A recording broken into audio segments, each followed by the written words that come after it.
Et parlons des Panthers, même si on a vu l'adversaire marquer le premier but. On veut parler un petit peu de Seth Jones avec son arrivée avec les Panthers l'an passé. Cette année, il connaît quand même, en tout cas statistiquement parlant, un bon départ. Oui, vraiment. Écoute, il y a 19 points et c'est le défenseur, ou je devrais dire le joueur le plus utilisé des Panthers. On voit que Paul Maurice, rapidement, a fait confiance à Seth Jones, qui est arrivé l'année passée au mois de mars, a gagné la Coupe Stanley avec l'équipe, et est revenu de très, très loin. Ça avait été quand même difficile pour lui avec le nez Spencer Knight, qui était le gardien de but de l'avenir, parce qu'on devait aller chercher un joueur quand même qui était pour jouer beaucoup de minutes de jeu. Mais on voit que Paul Maurice, dès sa première présence avec les Panthers la saison dernière, il jouait déjà du 24-25 minutes. On voulait avoir un droitier qui pouvait faire ce genre de jeu-là, et on l'a trouvé avec Seth Jones. Oui, c'est clair. Et là, tu as changé ton sujet de l'entraque parce que tu voulais parler de l'infériorité numérique des Panthers parce qu'il est excellent.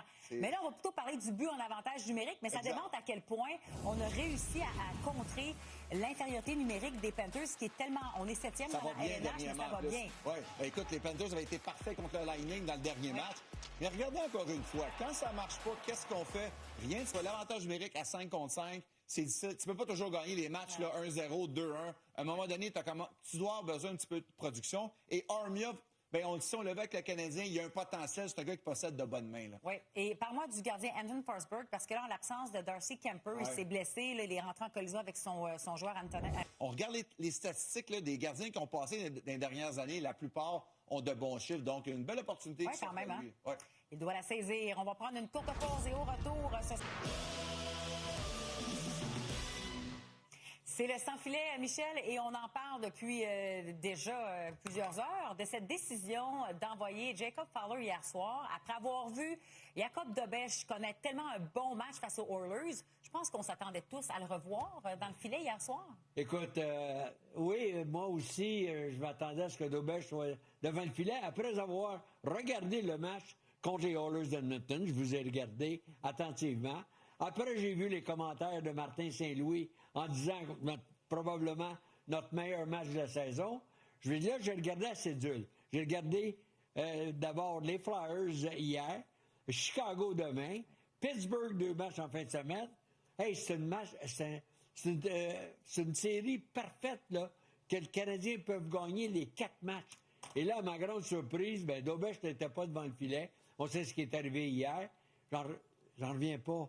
Je veux pas revenir dans le passé. Je veux pas faire mon coach ce soir qui connaît tout, là. Mais Dobeš devait être devant le filet. D'abord, l'équipe était high. L'équipe était prête. Et la foule était excitée contre Edmonton. Je m'attendais à ce que ça soit la même chose contre les Flyers hier soir. À ma grande surprise, je la comprends pas encore. T'es pas le seul, Michel, à pas comprendre. Non, exactement. 24 heures après, là. Elisabeth, je sais que Martin Saint-Louis n'est pas le maître à bord. Durant le cours du match, c'est lui qui décide. Ouais. Ça, c'est évident. Avec Stéphane Robida, il donne ses recommandations à Robida pour les défenseurs. Mais avant ça, là, qui va jouer?